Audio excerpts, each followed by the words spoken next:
Hello நண்பா, இப்போ நான் சொல்கிறத கொஞ்சம் கற்பனை பண்ணி பாருங்கள். நீங்கள் ஒரு வழியாக ரொம்ப பொறுப்பான ஒரு காரியத்தை செய்ய ஆரம்பிக்கிறீங்க. அதாவது மாதம் கொஞ்சம் காசு சேர்த்து வைக்கணும்னு முடிவு பண்ணி உங்கள் சேவிங்ஸ் அக்கௌண்ட்டில் பணம் போட ஆரம்பிக்கிறீங்க. இங்கே 100 ரூபா, அங்கே ஒரு 100 ரூபா கொஞ்சம் கொஞ்சமாக சேர்க்குறீங்க. அதை பார்க்கும்போது உங்களுக்குள்ளேயே ஒரு பெருமை, அப்பாடா நம்மளும் லைஃப்பில் ரொம்ப பொறுப்பான, ஒழுக்கமான, மெச்சூர்டான ஒரு ஆளாக மாறிட்டோம் அப்படின்னு ஒரு ஃபீல் வருது. ஆனால் ஒரு நாள் நீங்கள் உங்கள் பேங்க் ஆப்பை ஓப்பன் பண்ணி பார்க்கும்போது தான் அந்த விசித்திரமான விஷயம் கவனிப்பீங்க. உங்கள் சேவிங்ஸ் அக்கௌண்ட்டில் 10,000 ரூபாய் அப்படியே தான் இருக்கும். ஆனால் அதுக்கு வட்டி எவ்வளோ தெரியுமா கிடைச்சிருக்கும்? வெறும் 0.5%. அதாவது ஒரு வருஷம் முழுக்க நீங்கள் கஷ்டப்பட்டு சேர்த்து வச்ச பணத்துக்கு பேங்க் கொடுத்த லாபம் 50 ரூபாய் மட்டும்தான். அதே நேரத்தில் சுற்றி இருக்கிறவங்க எல்லாம் investment, stock, index fund, compounding அப்படின்னு என்னென்னவோ பேசிகிட்டு இருக்காங்க. இதை கேட்கும்போது உங்களுக்குள்ள ஒரு சந்தேகம் வருதா? நம்ம பண்ணுறது தப்புன்னு தோணுதா? பாருங்கள், காசை சேர்த்து வைக்கிறது நல்லது தான். ஆனால் வெறும் சேமிப்பு மட்டும் எப்போவுமே உங்களை பெரிய பணக்காரனை ஆக்காது. இங்கே தான் நிறைய பேர் தப்பு பண்ணுறாங்க. அவங்களுக்கு பணம் சேர்க்கணும்னு தெரியுது, ஆனால் அந்த சேமிப்பு எப்போவும் முதலீடாக மாற்றுறங்கிறது தெரிய மாட்டேங்குது. அதனால தான் இந்த வீடியோ எந்த பயமும் இல்லாமல், உங்கள் பணத்துக்கு எந்த ஆபத்தும் வராமல் சேமிப்பு எப்படி ஸ்டெப் பை ஸ்டெப்பாக முதலீடாக மாற்றுறதுன்னு தெளிவாக பார்க்க போகிறோம். என் பேர் பூபதி. உங்கள்கிட்டையும் சேவிங்ஸ் காசு இருக்குது, ஆனால் அதை எப்படி இன்வெஸ்ட்மெண்ட் பண்ணுறதுன்னு தெரியலனா மறக்காமல் அந்த சப்ஸ்கிரைப் பட்டனை அமுக்கி வீடியோவுக்கு ஒரு லைக் போடுங்க. கொஞ்சம் சர்ச்சையாக இருந்தாலும் ஒரு உண்மையான விஷயத்தோடு ஆரம்பிப்போம். வெறும் பணத்தை சேமித்து வைக்கிறதுனால மட்டுமே நீங்கள் எப்பவும் பெரிய லெவல் பணக்காரனாக முடியாது. ஏன்னா சேமிக்கிறது முதல் படி மட்டும்தான். அதுவே உங்களோட இறுதி இலக்கு கிடையாது. ரொம்ப சிம்பிளான சொல்லணும்னா, உங்கள் சேமிப்பு உங்கள் பணத்தை பாதுகாக்கும், ஆனால் முதலீடு மட்டும்தான் உங்கள் பணத்தை வளர்க்கும். இது ரெண்டும் வேறு வேலை. சின்னதாக ஒரு கணக்கு பார்ப்போமா? இப்போ நீங்கள் ஒரு சாதாரண சேவிங்ஸ் அக்கௌண்ட்டில் 1% வட்டியில் 10,000 ரூபா போடுறீங்கன்னு வச்சுப்போம். ஒரு வருஷம் கழித்து உங்கள்கிட்ட 10,100 ரூபா இருக்கும். பார்க்க மோசம் இல்லாதது தான். ஆனால் இதை அப்படியே இன்வெஸ்ட்மெண்ட்டோட கம்பேர் பண்ணி பாருங்கள். ஹிஸ்டாரிக்கலாக பார்த்தா S&P 500 ஸ்டாக் மார்க்கெட் லாங் டேர்மில் வருஷத்துக்கு ஆவரேஜாக 10% ரிட்டர்ன் கொடுத்துருக்கு. அப்போது அதே 10,000 நீங்கள் அங்கே இன்வெஸ்ட்மெண்ட் பண்ணியிருந்தால் ஒரு வருஷத்தில் அது 11,000 மாதிரி இருக்கும். ஆரம்பத்தில் இது வித்தியாசம் பெருசாக தெரியாது. ஆனால் நிறைய பேர் கவனிக்க மறக்கிற ஒரு மேஜிக் இருக்குது. அதுதான் கூட்டு வட்டி, அதாவது காம்பவுண்டிங். இதே பணத்தை 20 வருஷத்துக்கு அப்படியே விட்டால் அந்த 1% சேவிங்ஸ் அக்கௌண்ட்டில் இருக்கிற பணம் வெறும் 12,200 ஆகியிருக்கும். ஆனால் அந்த 10% இன்வெஸ்ட்மெண்ட் இருக்குது பார்த்தீங்களா, அது கிட்டத்தட்ட 67,000 ரூபாயாக வளர்ந்து நிற்கும். ஆரம்பித்த பணம் என்னவோ ஒன்று தான், ஆனால் ரிசல்ட் வேறு லெவல். அதனால தான் சொல்கிறேன், உலகத்தில் இருக்கிற பெரிய பணக்கார இடைவெளிங்கிறது காசை சேர்க்குறவங்களுக்கும் செலவு பண்ணுறவங்களுக்கும் நடுவில் இல்லை.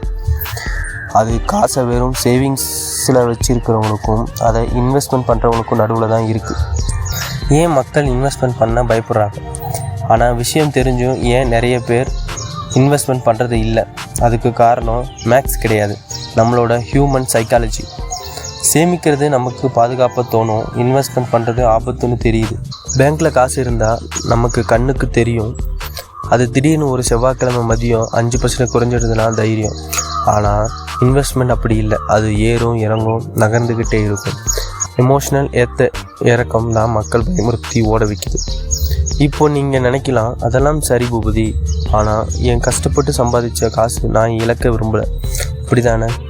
உங்கள் பயம் 100க்கு 100 நியாயமானது தான். அதனால தான் இந்த சேவிங்ஸ் டு இன்வெஸ்ட்மெண்ட் பயணம் ஒரே நாளில் நடக்கக்கூடாது. இதை ஸ்டெப் பை ஸ்டெப்பாக சில நிலைகளில் தான் கொண்டு போகணும். அது என்னென்ன ஸ்டெப்புன்னு இப்போ ஒரு உண்மையான எமர்ஜென்சி ஃபண்ட் உருவாக்குங்க. நீங்கள் 1 ரூபாய் தூக்கி இன்வெஸ்ட்மெண்ட் பண்ணுறதுக்கு முன்னாடி உங்கள்கிட்ட 3 இருந்து 6 மாதத்துக்கான வீட்டு செலவு காசு கேஷோ சேவிங்ஸ் அக்கௌண்ட்டில் தான் இருக்கணும். இந்த காசு நீங்கள் இன்வெஸ்ட்மெண்ட் பண்ணவே கூடாது. இது எதுக்குன்னா, திடீர்னு வேலை போனால், இல்லை மெடிக்கல் எமர்ஜென்சி, கார் ரிப்பேர், எதிர்பாராத கஷ்டம் வரும்போது கை கொடுக்கறதுக்கு நிறைய பேர் பண்ணுற தப்பு என்னென்னா, இந்த மாதிரி அவசர காசு இல்லாதது தான். மார்க்கெட் இறங்க பயந்து போய் அவசரமாக இன்வெஸ்ட்மெண்ட் பண்ணி காசை நஷ்டத்துக்கு விட்டு வெளியே வராங்க. ஒரு எமர்ஜென்சி ஃபண்ட் இருந்தால் உங்கள் வாழ்க்கையில் வர திடீர் மாற்றங்களில் இருந்து உங்கள் இன்வெஸ்ட்மெண்ட்டை அது பத்திரமாக காப்பாற்றும். ஸ்டெப் 2, சேமிப்பையும் முதலீட்டையும் மனசளவில் பிரித்து வைங்க. இது 2 வேறு பாக்கெட் அப்படின்னு நினச்சிக்கோங்க. பாக்கெட் 1 பாதுகாப்பு பணம், பாக்கெட் 2 வளர்ச்சி பணம். இந்த பாதுகாப்பு பணம் அப்படியே தான் இருக்கும், அசையாது. ஆனால் வளர்ச்சி பணம் ஏறி இறங்கலாம், ஏன்னா அதோட வேலையே காலப்போக்கில் வளர்கிறது தான். இப்படி மனசளவில் பிரித்து வச்சிட்டிங்களாவே உங்கள் பதற்றம் பாதி குறைக்கிடும். ஸ்டெப் 3, ரொம்ப சின்ன அமௌண்ட் ஆரம்பிங்க. நிறைய பேர் இன்வெஸ்ட்மெண்ட் பண்ணணுன்னாலே ஆயிரக்கணக்கில் வேணும்னு நினைக்கிறாங்க. தேவையே இல்லை. இன்றைக்கி நிறைய ப்ரோக்கரேஜ் ஆப்ஸ்லாம் நீங்கள் வெறும் 50 அல்லது 100 ரூபாயிலேருந்தே இன்வெஸ்ட்மெண்ட் பண்ண அனுமதிக்கிறாங்க. ஆரம்பத்தில் பெரிய லாபம் பார்க்குற நம்ம டார்கெட் கிடையாது. ஃபஸ்ட்டு அந்த பழக்கத்தை உருவாக்குறது தான் நம்ம குறிக்கோள். ஏன்னா சரியான நேரத்துக்காக வெயிட் பண்ணுறதை விட இந்த பழக்கம் தான் ரொம்ப முக்கியம். ஸ்டெப் 4, முதலாவது சிம்பிளான விஷயங்களில் ஃபோக்கஸ் பண்ணுங்கள். பிகினர்ஸ் பண்ணுற பெரிய தப்பு எடுத்த உடனே ரொம்ப காம்ப்ளிகேட்டடான ட்ரேடிங்கு, ஆப்ஷனு, கிரிப்டோன்னு குதிச்சிடுவாங்க. ஆனால் உண்மை என்னென்னா, சிம்பிளான ஸ்ட்ராட்டஜி தான் எப்போவுமே சூப்பரான ரிட்டர்ன்ஸ் தரும். உதாரணத்துக்கு இண்டெக்ஸ் ஃபண்டு, இது ஒட்டுமொத்த மார்க்கெட்டையும் அப்படியே ஃபாலோ பண்ணும். நீங்கள் உட்கார்ந்த இந்த கம்பெனி ஜெயிக்கணும்னு தேடிக்கிட்டு இருக்காமல் ஒரே நேரத்தில் நூற்றுக்கணக்கான டாப் கம்பெனியில் உங்கள் காசு போடுறீங்க. இதனால் டைவர்சிஃபிகேஷன் கிடைக்கிது, ரிஸ்க்கு குறையுது, லாங் டேர்மில் நல்ல வளர்ச்சியும் கிடைக்கிது. இதனால தான் உலக மகா முதலீட்டாளர் வாரன் பஃபெட் எல்லாருக்கும் இந்த லோ காஸ்ட் இண்டெக்ஸ் ஃபண்டுகளை தான் ரொம்ப ரெக்கமெண்ட் பண்ணுறாரு. நிறைய பேருக்கு தெரியாத ஒரு ரகசியம் என்னென்னா, உலகத்திலேயே ஆகச்சிறந்த இன்வெஸ்ட்மெண்ட் ஸ்ட்ராட்டஜிங்கிறது பார்க்குறதுக்கு ரொம்ப போரிங்காக தான் இருக்கும். அதுக்கு பேர் தான் தொடர்ச்சியான முதலீடு. ஒரு சின்ன எக்ஸாம்பிள் பார்ப்போம். நீங்கள் மார்க்கெட்டில் மாதம் $300 இன்வெஸ்ட்மெண்ட் பண்ணுறீங்கன்னு வச்சுப்போம்.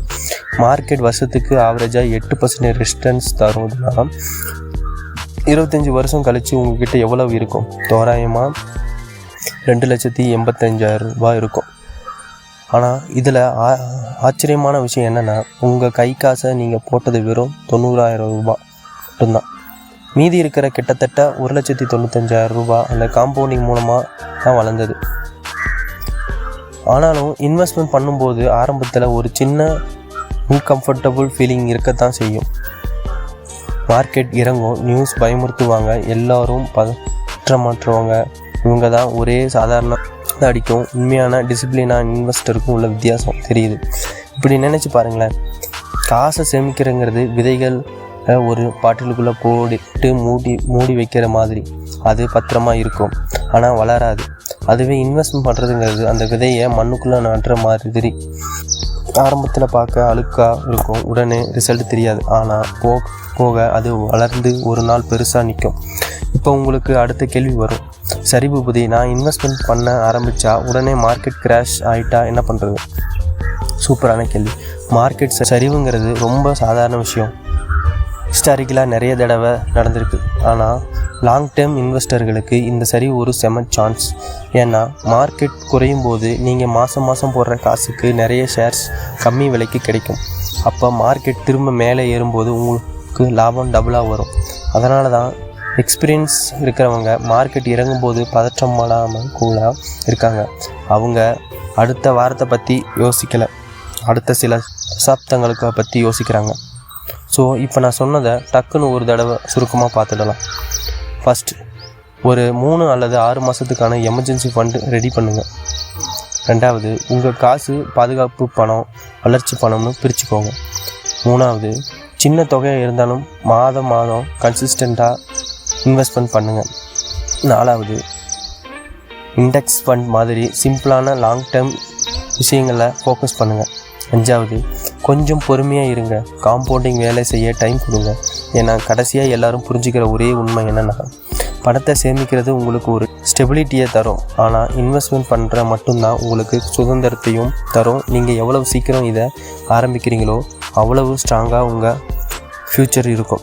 சேமிப்பில் இருந்து இன்வெஸ்ட்மெண்ட்டுக்கு மாறுறது இந்த ஐடியா உங்களுக்கு பிடிச்சிருந்தால் மறக்காமல் சப்ஸ்கிரைப் பண்ணிவிடுங்க.